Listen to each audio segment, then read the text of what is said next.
तो हेलो दोस्तों, आपका स्वागत है आपका अपने यूट्यूब चैनल में। तो आप लोग कैसे हैं? मैं उम्मीद करता हूँ आप लोग बहुत अच्छे होंगे। तो मैं एसपी सर आज आप लोगों को जो हम लोग का क्लास 10 का द्विघात समीकरण चैप्टर है, चैप्टर नंबर 4 एनसीईआरटी बुक का, उसका आज हम लोग एक्सरसाइज 4.1 जो फर्स्ट चैप्टर है उसका हम लोग 1 नंबर क्वेश्चन पे वीडियो बनाए थे और आज हम लोग उससे आगे बनाएंगे। 2 नंबर क्वेश्चन जो उसका है उसका हम लोग बनाएंगे। तो चलिए हम लोग वीडियो की ओर बढ़ते हैं। तो हम लोग का जो एक्सरसाइज है वह कौन है? तो हम लोग का एक्सरसाइज है 4.1 एक्सरसाइज। हम लोग का जो एक्सरसाइज है कितना है? 4.1। और यह एनसीईआरटी बुक का है, क्लास 10 का बिहार बोर्ड। आपका बुक है तो बुक खोल लीजिए। बुक खोल रहिएगा तो आपको क्वेश्चन समझ में ज्यादा आएगा। हम तो इसको क्वेश्चन लिख नहीं सकते हैं, लिखने में बहुत समय लग जाएगा और आप अपने से क्वेश्चन नोट कीजिएगा, हम सिर्फ आंसर बताएंगे। चलिए हम लोग देखते हैं क्वेश्चन 2 नंबर में क्या पढ़ा है। तो 2 नंबर में हम लोग को पढ़ा है क्वेश्चन कि निम्न स्थितियों को मतलब जो इसमें स्थिति है को द्विघात समीकरणों के रूप में निरूपित कीजिए। हम आपको बार बार बोलते हैं कि क्वेश्चन को अच्छे से पढ़िए और क्या कह रहा है इस पर गौर कीजिए। तो निम्न स्थितियों को द्विघात समीकरणों के रूप में निरूपित करें, मतलब इसमें कुछ इस बात कह रहा है, इसको द्विघात समीकरण के रूप में निरूपित करना है। और इसमें 1 नंबर जो क्वेश्चन है, 2 का जो 1 नंबर है, 2 नंबर का जो 1 नंबर क्वेश्चन है इसमें कह रहा है क्या? इसमें कह रहा है ये कि एक आयताकार भूखंड का क्षेत्रफल, क्या इसमें एक आयत है, क्या आयत है, एक आयताकार भूखंड का, अगर आपका बुक है तो खोल लीजिए और पेज नंबर 82 एनसीईआरटी बुक से निकाल लीजिए प्रश्नावली 4.1 का क्वेश्चन नंबर 2 का 1। एक आयताकार भूखंड का क्षेत्रफल 528 मीटर स्क्वायर है। दिया है कि एक आयताकार भूखंड का क्षेत्रफल 528 मीटर स्क्वायर है। क्षेत्र की लंबाई मीटरों में, मतलब मीटर में इसका क्षेत्रफल दिया गया हुआ है और लंबाई चौड़ाई सब मीटर में है।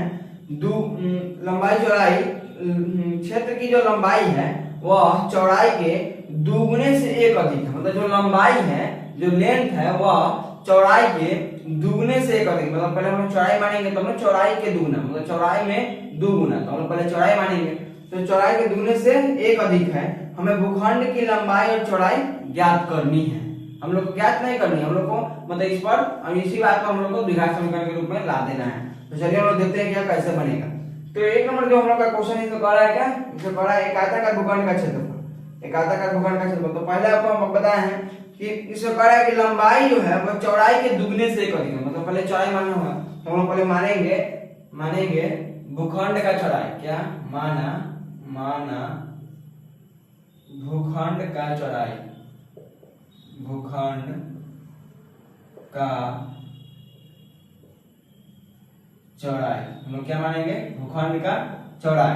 तो पहले हम लोग भूखंड का चौड़ाई क्या मान लेते हैं? हम लोग कोई भी चीज जब मानते हैं तो x मानते हैं, तो हम लोग भूखंड का चौड़ाई क्या मान लिए? x मान लिए x, और यह मीटर में ही सब है तो मीटर में लिखते हैं इसको, क्या भूखंड का चौड़ाई क्या मान लिए? x मान लिए, या आप मीटर में लगा सकते हैं, x मीटर मान लिए, लेकिन लिखना जरूरी नहीं है। तो भूखंड का चौड़ाई क्या मान लिए? x मीटर मान लिए।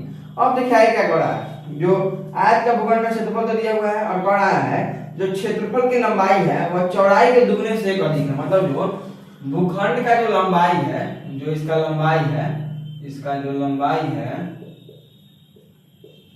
जो है वह कितना है? तो वह क्षेत्रफल के दुगने से 1 अधिक, क्षेत्रफल के दुगने सॉरी वह चौड़ाई के दुगने से 1 अधिक। वह क्या है? जो भूखंड का लंबाई है वह चौड़ाई के दुगने से 1 अधिक। चौड़ाई इसमें क्या है? x है, x, और इसके दुगुने, मतलब इसमें क्या गुना 2 से 1 अधिक, मतलब अधिक मतलब क्या होता है? प्लस। तो क्या करेंगे? +1। देखिए 2 में जब 1 से गुना करेंगे क्या जाएगा? 2x + 1। देखिए इसमें क्या कर रहा है कि जो लंबाई जो है वह चौड़ाई के दुगने से 1 अधिक, मतलब चौड़ाई x और इसमें दुगुना प्लस अधिक 2 प्लस और 1। तो हम लोग का जो लंबाई हो गया कितना हो गया? 2x + 1। लंबाई जो हो गया वो हो गया कितना? 2x + 1। अब हम लोग देखते हैं तो हम लोग कह रहा है क्या कि आयताकार भूखंड का क्षेत्रफल 528 है। क्या कह रहा है? भूखंड का क्षेत्रफल, आयत का ही बात है तो सीधे लिख देते हैं, भूखंड का क्षेत्रफल कितना है? 528 मीटर स्क्वायर। भूखंड का क्षेत्रफल कितना है? 528 मीटर स्क्वायर। तो हम लोग जानते हैं कि आयत का क्षेत्रफल का सूत्र क्या होता है? लंबाई गुने चौड़ाई। क्या होता है? लंबाई गुने, शॉर्टकट लिख देते हैं, लंबाई गुने चौड़ाई होता है। आयत का क्षेत्रफल सूत्र लंबाई गुने चौड़ाई बराबर कितना है? 528 मीटर स्क्वायर दिया है, इसको लिखना जरूरी नहीं है। 528 हम लोग को दिया हुआ है। तो हम दुकान कैसे जानते हैं, मतलब आयत के क्षेत्रफल का हम सूत्र जानते हैं क्या, लंबाई गुना चौड़ाई। इसमें देखिए हम लोग का लंबाई कितना है 2x + 1 2x + 1 और गुना करना है। तो हम लोग को एक में गुना करना था और एक में 2x से वो अकेले रहता है, 2x रहता है, 1 रहता है, तो हम लोग ऐसे गुना करके लिख देते। लेकिन इसको क्या करना है, x से गुना करना है पूरा में। हम लोग ब्रैकेट हट करके और चौड़ाई क्या है, चौड़ाई क्या माने x माने है और बराबर क्या होगा 528। अब देखिए इसमें क्या करेंगे हम लोग कि 2x + 1 में x से गुना करेंगे, इनटू का मतलब गुना करेंगे। अब x में जब 2x से करेंगे, x में 2x से तो क्या हो जाएगा 2x² हो जाएगा। 2x में जब x से करेंगे तो x में x तो x² और 2 का 2 तो 2x² हो जाएगा। और यहाँ प्लस और प्लस तो प्लस और 1 में x से करेंगे तो क्या हो जाएगा 1x। और जब प्लस 528 इधर है और जब बराबर इधर आएगा तो क्या हो जाएगा -528 हो जाएगा। -528 बराबर क्या हो जाएगा 0 हो जाएगा। तो हम लोग को बताए थे कि जिसमें क्या होता है, हम लोग क्या बताना, द्विघात समीकरण के रूप में निरूपित करना था इसको। तो द्विघात समीकरण मतलब इसका पावर 2 होगा, वही द्विघात समीकरण होगा। हम लोग को समीकरण के रूप में आएगा, द्विघात समीकरण के रूप में आएगा। ये हम लोग का समीकरण हो गया, ये हम लोग का समीकरण हो गया। समीकरण क्या ला दिए 2x² + 1x - 528 बराबर 0। हम लोग क्वेश्चन को पढ़े और उसका हम लोग समीकरण में ला दिए। हम लोग का 1 नंबर का आंसर हो गया। अब अगर हम लोग 2 नंबर देखें, 2 नंबर क्वेश्चन पर देखें तो चलिए जो 2 का 2 नंबर है उसको अब देखते हैं। हम उम्मीद करते हैं कि आप लोगों को बहुत अच्छे से समझ में आया होगा यह क्वेश्चन, आगे समझ में। तो अब जो हम लोग का जो 2 नंबर क्वेश्चन है उसको देखते हैं। 2 नंबर जो हम लोग का क्वेश्चन है उसमें क्या है, उसमें कह रहा है कि 2 क्रमागत धनात्मक पूर्णांकों का गुणनफल। 2 क्रमागत धनात्मक पूर्णांक मतलब धनात्मक मतलब क्या प्लस, और 2 और क्रमागत 2 मतलब 2 होता है। और क्रमागत मतलब क्या होता है, क्रमागत मतलब होता है लगले लगले, क्या लगले लगले, क्रमागत मतलब होता है लगले लगले। तो 2 क्रमागत मतलब 2 लगले लगले प्लस जो पूर्णांक है उसका गुणनफल 6 होता है। पहले हम लोग को मानना होगा, इसमें पहले क्या मानना होगा, माना पहली पूर्णांक, पहली 2 पूर्णांक का बात हो तो क्या मानेंगे, माना पहली पूर्णांक बराबर क्या, पहले हम लोग मानते हैं किसी भी चीज को क्या, हम लोग x मानते हैं, x और y मानते हैं। तो माना पहली पूर्णांक तो क्या मान लेंगे x मान लेंगे। और उसके बाद पहली पूर्णांक हम लोग x मान लिए, उसके बाद क्या 2 है तो 2 मानेंगे, 3 है तो 3 मानते हैं। और उसके बाद पहली पूर्णांक 1 तो दूसरी पूर्णांक जो है दूसरी पूर्णांक, तो देखिए क्या कर रहा है, दूसरी पूर्णांक कह रहा है।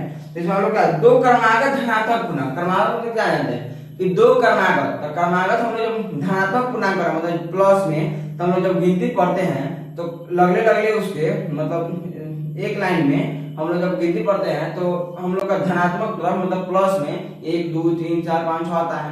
तो हम लोग क्या मतलब क्रमागत चाहिए, मतलब एकदम उसके आगे वाला चाहिए। तो हम लोग पहले का x मान लिए तो दूसरी पूर्णांक जो होगा वो क्या हो जाएगा x + 1 हो जाएगा, क्या हो जाएगा x + 1। और ये तो तीसरी पूर्णांक क्या लिखते हैं x + 1 + 1 तो क्या हो जाता है x + 2। चौथी पूर्णांक तो x + 3, पांचवी पूर्णांक तो x + 4। ये आप समझ गए, हम पूरा उम्मीद करते हैं कि आप लोग समझ गए होंगे। तो हम लोग क्या करें, दूसरी पूर्णांक x + 1। अब हम लोग क्वेश्चन में पढ़ते हैं तो क्वेश्चन में क्या करें, 2 क्रमागत धनात्मक पूर्णांकों का गुणनफल 6 है। पूर्णांकों का गुणनफल क्या कर रहा है, पूर्णांकों का क्या कर रहा है गुणनफल। पूर्णांकों का गुणनफल कितना है 306, आगे लगा दिए 2 पूर्णांकों का गुणनफल कितना है 306 है 306। और देखिए 2 पूर्णांकों का हम निकाले हैं x और गुणनफल मतलब क्या होता है गुणनफल मतलब गुना। तो x और दूसरा क्या है, दूसरा है x + 1 और बराबर क्या हो जाएगा 306। अब देखिए इसको गुना करते हैं, अब x में x से गुना करेंगे क्या हो जाएगा x² और यहाँ प्लस और प्लस तो प्लस, x में जब x से करेंगे तो क्या हो जाएगा x, अब जब प्लस 306 इधर लाएंगे तो क्या हो जाएगा -306 बराबर 0। ये भी हम लोग का समीकरण के रूप में आ गया, यह समीकरण हो गया, यह एक हम लोग का समीकरण हो गया x² + x - 306 बराबर 0। या इसका पावर कितना है 2 है, मतलब द्विघात समीकरण के रूप में आ गया। तो ये भी हम लोग का हो गया, हम लोग द्विघात समीकरण के रूप में इसको ला दिया, इसका आंसर हो गया। तो हम लोग का 2 का 1 था, 2 था, 2 का 2 था, तो क्या 2 का 2 दोनों हम लोग का बन गया। अब जब हम लोग के पास 2 का 3 है उसको देखते हैं उसमें क्या पढ़ा है। तो उसमें कहता हम लोग 2 का 3 है, क्या 2 नंबर का 3 नंबर 2 का 3। हम उम्मीद करते हैं कि आपको ये दोनों क्वेश्चन बहुत अच्छा समझ में आया होगा।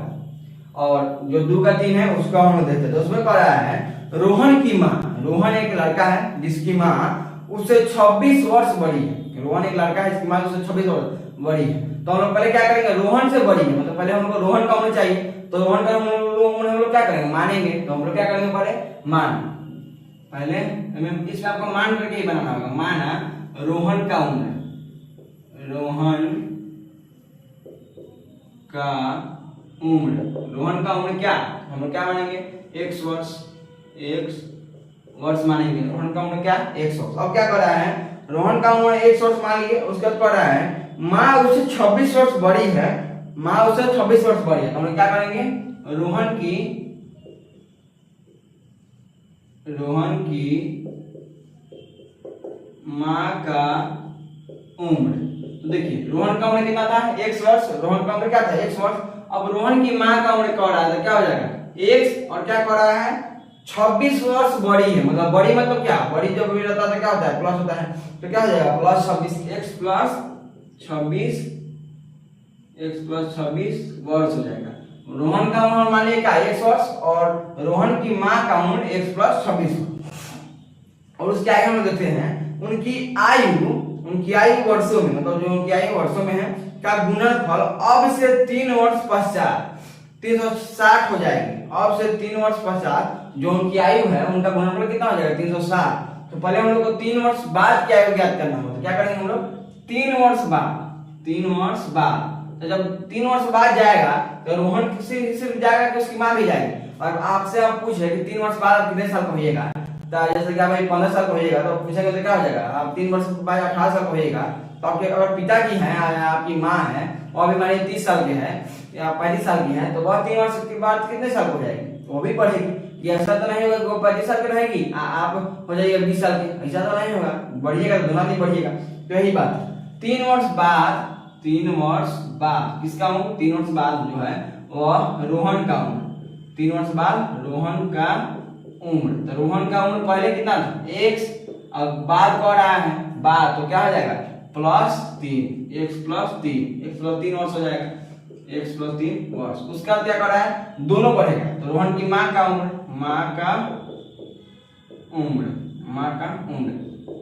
तो माँ का उम्र कितना माने हैं, x प्लस 26 और 3 वर्ष बाद तो प्लस 3 हो जाएगा, जोड़ेंगे तो क्या हो जाएगा, x प्लस 26 और 3 29, x प्लस 29 हो जाएगा, 29 x प्लस 29 वर्ष हो जाएगा। अब देखिए आगे हम लोग क्या कर रहा है कि गुणनफल अब से 3 वर्ष पश्चात 360 हो जाएगा, मतलब जो ई दोनों उसको भूलना नहीं, ई दोनों का जो गुणनफल है वह मतलब कि हम लोग 3 वर्ष बाद उसके क्वेश्चन में थोड़ा अजरा रहा है, तो जो इसका गुणनफल है वह 360 हो जाएगी। तो हमें रोहन की वर्तमान आयु ज्ञात करनी है, मतलब इसके हम लोग का जैसा अजराने के लिए बोल रहा है हम लोग को सिर्फ समीकरण के रूप में ला देना है। तो हम लोग क्या करेंगे, अब इसका गुणनफल करेंगे। तो क्या दोनों का जो गुणनफल होगा, उनकी उम्र का गुणनफल, उनकी उम्र का गुणनफल कितना हो जा रहा है, गुणनफल कितना हो जा रहा है, गुणनफल हो जा रहा है 360 हो जा रहा है। तो उनकी उम्र 3 वर्ष बाद उनकी उम्र का गुणनफल, 3 वर्ष बाद भी इसे करा, 3 वर्ष बाद, तो 3 वर्ष बाद क्या हो जाएगा इनका गुणनफल मतलब क्या होता है, गुना। तो पहला का क्या होगा, x प्लस 3 और गुना क्या हो जाएगा, या जो बाद में निकाले हैं x प्लस 29 बराबर में 360। अब देखो हम इसे क्या करेंगे, तो हम लोग इसमें क्या करेंगे, तो हम आपको बताए हुए थे कि जब आपको 1 2 3 4 बार ग्रुप में आएगा तो हम लोग क्या करेंगे, इसमें जो पहला है, इसका जो पहला है उसमें पहला से गुना करेंगे, और फिर पहला से दूसरा में इसके दूसरा में गुना करेंगे, और जो इसका दूसरा है उससे फिर पहला में और दूसरा से दूसरा में। तो याद रखिए पहला से पहला में और पहला से दूसरा में और दूसरा से पहला में और दूसरा से उसके दूसरा में, ऐसे गुना करना। जब इसमें इससे करेंगे x में x से तो क्या हो जाएगा x स्क्वायर, और फिर पहला में इससे करेंगे तो यहाँ प्लस और प्लस से क्या हो जाएगा प्लस, और x में जब 29 से करेंगे तो क्या हो जाएगा 29x, और यहाँ देखिए प्लस और प्लस से क्या हो जाएगा प्लस, और 3 में x से करेंगे तो क्या हो जाएगा 3x, और प्लस से करेंगे क्या हो जाएगा प्लस, और 3 में जब 29 से गुना करेंगे क्या हो जाएगा 9 3 27 के साथ हाथ में 2 और 2 3 6 और 2 8 कितना हो जाएगा, और बराबर जो क्या है 360। अब देखिए इसको हम लोग हल करते हैं, तो क्या है x स्क्वायर, तो इसको रहने दीजिए। अब 29x और प्लस 3x हो जाएगा, क्या हो जाएगा 29 और 3x तो 32x, और देखिए यहाँ पर +87 है, +87। जब +360 इधर लाएंगे बराबर के तो क्या हो जाएगा, -360 हो जाएगा बराबर 0। अब हम लोग को एक समीकरण आ जाएगा, हम लोग को एक समीकरण आ जाएगा, हम लोग को एक समीकरण आ जाएगा। समीकरण में देखिए, समीकरण में क्या हो जाएगा, x² + 32x। उसका देखिए अब क्या करेंगे, यहाँ पर 87 को हम लोग को अपना है और 360 को कट जाए, मतलब माइनस में और प्लस में, तो 87 प्लस में तो अपना है तो 360 कट जाए। तो जब इसको हम लोग घटाएंगे, इसको घटाएंगे तो कितना हो जाएगा हम लोग के पास, हम लोग को देखिए तीन। आप क्या कीजिए कि माइनस लगा दीजिए, माइनस से बड़ा है तो माइनस लगा दीजिए, और क्या करिए घटाने के लिए आपको इसमें से इसको घटाना होगा। 360 में से 87 घटा दीजिएगा तो आपको आसानी हो। 360 में जब 87 घटाइएगा तो कितना हो जाएगा, 360 में से जब आप 87 घटाइएगा तो क्या हो जाएगा, यहाँ 0 है तो एक देंगे तो 10 हो जाएगा, 10 में 7 के 3, और यहाँ पर क्या हो जाएगा, यहाँ दोनों मिलाकर 35 में 8 से 8 के 27। तो यहाँ क्या हो जाएगा, अब जब इन माइनस में से प्लस घटा रहे तो क्या हो जाएगा, माइनस में आ जाएगा, तो क्या हो जाएगा -273 बराबर 0। आपको जैसे घटाना हो घटा लीजिएगा, हम आसान हमको लगा है तो हम ऐसे का साथ घटा लिए हैं, और ये हम लोग का समीकरण एक आ गया, x² + 32x - 273 बराबर 0। तो हम लोग का इससे भी हो गया, हम लोग का 2 का 3 भी बन गया। अब हम लोग के पास एक क्वेश्चन बचा हुआ है 2 का 4, और इसमें क्या है, क्या इसमें आपको हम समझा देते हैं और क्वेश्चन आप खुद से बना लीजिएगा, क्योंकि बोर्ड में जगह नहीं मिटाना होगा, समझ चल जाएगा। तो आप लोग हम बता दे रहे हैं, आप बनाइएगा, नहीं बनेगा तो कमेंट कीजिएगा, हम बता देंगे। क्या कर एक रेलगाड़ी 480 किलोमीटर की दूरी समान चाल से तय करती है, मतलब एक रेलगाड़ी है जो 480 किलोमीटर दूरी तय करता है। पहले क्या 480 किलोमीटर दूरी तय करता है, और उसके बाद तो दूरी क्या है 480 हो जाएगा, और चाल जो है उसका मतलब स्पीड क्या है 8 किलोमीटर प्रति घंटा, मतलब 1 घंटा में 8 किलोमीटर जाती है रेलगाड़ी, 1 घंटा में 8 किलोमीटर जाती है, और दूरी कितना है 480 किलोमीटर। और उसके बाद तो हम लोग को जब 8 किलोमीटर की स्पीड चलिएगा और 480 किलोमीटर कहीं जाना है तो आपका समय कितना लगेगा। तो पहले आप क्या कीजिएगा, मान लीजिए पहले इसको आप मान लीजिएगा कि दूरी इतना है, चाल इतना है, लिख लीजिएगा। और उसके बाद क्या समय, वो समय निकालने के लिए हम सूत्र पढ़े हुए हैं, क्या होता है दूरी बटा 4 होता है, तो दूरी 480 बटा 4 8, और आपके काट दीजिएगा तो आपका क्या आ जाएगा, समय आ जाएगा। उसका क्या कीजिएगा, एक समय आ गया। अब क्या कीजिएगा कि उसमें उसका क्या कर रहा है कि तो उसी दूरी को तय करने में 3 घंटे अधिक लेती है, 3 घंटे अधिक, मतलब उसमें क्या कीजिएगा +3 कर दीजिएगा, +3 कर दीजिएगा, और उसी पर करके +3 करके और क्या कीजिएगा एक और समय निकाल लीजिएगा, समय 2 आ जाएगा। और हम लोग क्या कर रहा है 3 वर्ष अधिक, और दूरी कितना कर रहा है 480, तो 480 और बट्टा में जो उसका x आएगा और एक और समय निकाले होंगे उसका, दोनों घटा दीजिएगा, और समय कितना है 3 घंटे अधिक, तो बराबर 3 घंटा। और आप क्या कीजिएगा उसको ऐसे गुना भाग कर दीजिएगा तो आपका आंसर आ जाएगा। तो हम उम्मीद करते हैं कि आप लोग को यह तीनों क्वेश्चन अच्छा समझ में आया होगा, और 4 नंबर क्वेश्चन भी आप अपने से खुद से बना लीजिएगा, और नहीं बनेगा तो कमेंट कीजिएगा, हम बताएंगे। और हम लोग का जो एक्सरसाइज 4.1 था वह समाप्त हो गया। तो अगले वीडियो में हम दूसरे एक्सरसाइज की ओर बढ़ेंगे। तो हम उम्मीद करते हैं कि आपको बहुत अच्छा लगा होगा ये वीडियो, और वीडियो पसंद आया हो तो वीडियो को लाइक कर दीजिएगा, और ऐसे वीडियो पाने के लिए चैनल को सब्सक्राइब कर दीजिएगा। तो मिलते हैं नेक्स्ट वीडियो में। Thank you for